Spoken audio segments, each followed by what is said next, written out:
Welcome to Breslov Insights. We're reading Rebbe Nachman's advice, eating. 6. When a person is sunk in the desire to eat greedily, it is certain that he is far from the truth.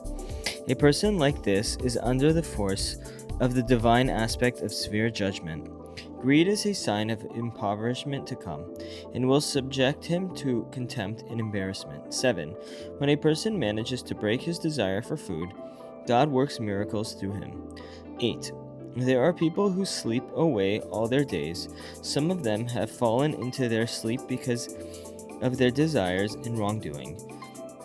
And there are other cases of people who possess genuine goodness and beauty of character, but their fall came through food. Sometimes a person may eat food which is not sufficiently purified to be fit for human consumption. Then his mind falls into a sleep. When a person eats in holiness and purity, his face and inner face, that is his soul, becomes radiant through his eating.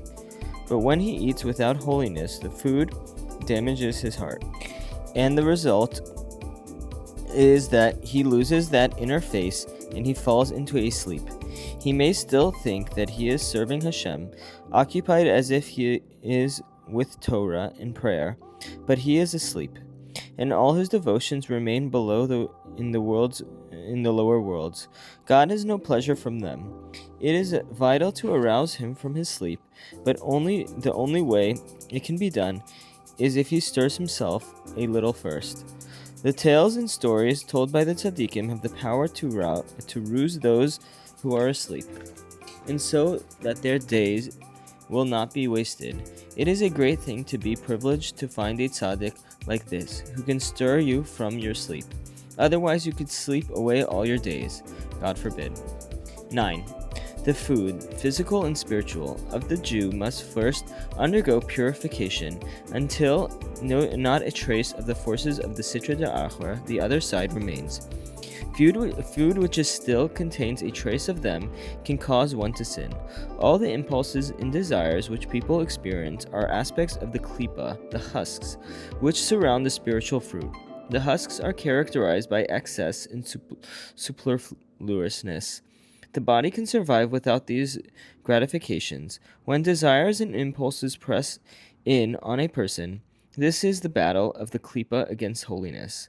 The principal desires are for food and drink. All the other desires are derived from them.